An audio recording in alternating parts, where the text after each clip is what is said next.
Hey everybody, today we're going to be talking about contradictory advice. Specifically, we're going to be talking about how some people will give you the advice to always say yes to things, and then other people will tell you you have to say no more. So if you've ever been studying a lot of success advice, listening to podcasts, reading books, you're going to hear this advice. People have written books about the whole topic. James Altucher did.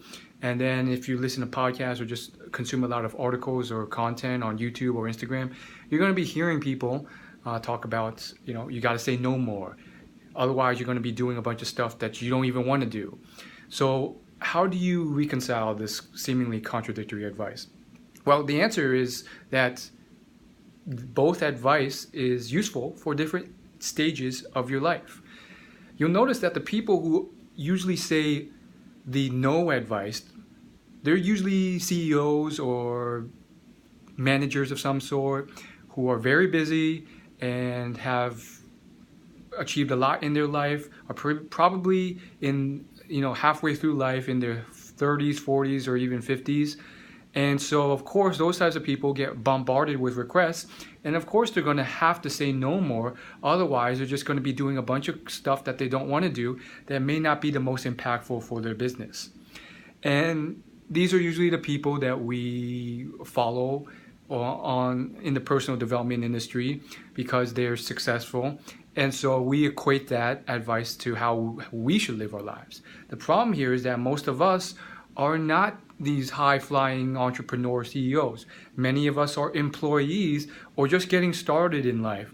And so, of course, it makes sense in certain contexts at a certain stage of your life to say no a lot, because you're going to have options. You're going to have the ability to choose what you want to do out of these 3 different networking events and parties and opportunities you were invited to. Versus when you're just starting out, when you're a young person and you have nothing going on the weekends or after work, or you're just living a boring life, put aside the fact that that's embarrassing, because here's the thing, that's perfectly normal. Most people live average and somewhat boring lives, so they crave anyone or anything that can make their lives a bit more interesting. And therefore, that's where you get this, advice from other successful people, or, people who are coming up on the scene and have just recently achieved or success, to say yes to everything. Because, oftentimes we get in that type of situation, us young people who are just up and coming, we get maybe 1 or 2 opportunities, but we say no to them because they sound kind of crappy or like not something we want to do.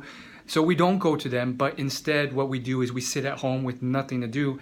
And that will not lead us to success. Just sitting at home makes your chances of success go to 0. That's what Wayne Gretzky says. You miss 100% of the shots you don't take. So depending on the stage of in your life, if you're younger, say yes to more things. Maybe say yes to everything. You probably could and get away with it.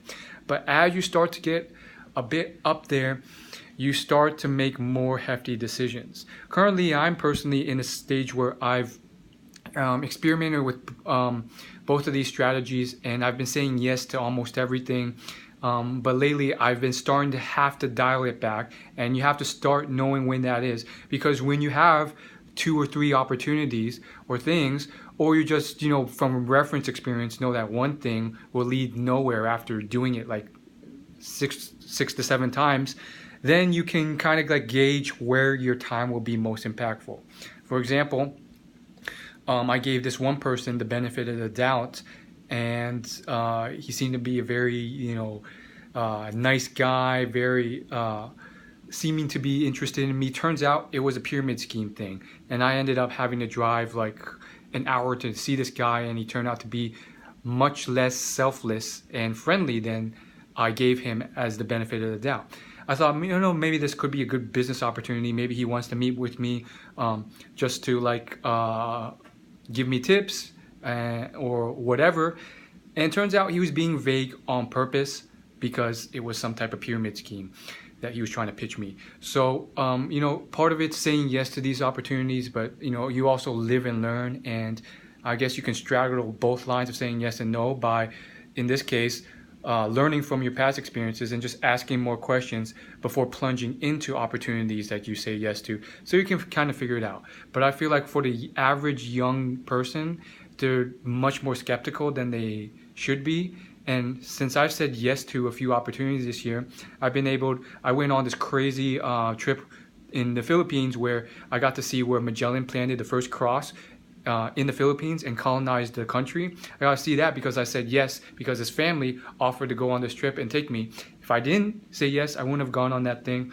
Another time I said yes was on sailing a boat. So I could have just like stayed home, and I was like, you know what, I'm going to this thing and I'm going to sail a boat. Sometimes you say yes and it leads nowhere. That's part of the game. Not every networking event you go to is going to like explode your career, but you have to say yes in those situations because some of them will be duds, but you got to put your best foot forward. And it's also an attitude thing. So when you go to this thing, you can't be dragging your feet, having an unhappy face, because that body language is going to show on others and they won't want to talk to you. You put your best foot forward even if you think that this thing's going to suck. I went to a thing recently and it was mediocre. I mean, I got to practice my social skills and improve those. I got to have a little bit of fun, but it wasn't like anything crazy or good. The food there was mediocre and so forth. It was a social gathering, and so nothing really amazing came out of it. But I made the most of the situation. I had a positive attitude, and you know what? It did beat sitting at home doing nothing because I got to practice my social skills. I got to learn something interesting about someone new because that's what I do when I talk to people. I try to find out interesting stuff. And so that's how you do it. And then as you get more successful and more opportunities come and you get more busy, that's when you start saying no much more strictly and doing it in a polite but respectful way because you have to, become a master of your own time. Thanks for watching. Hopefully this helped.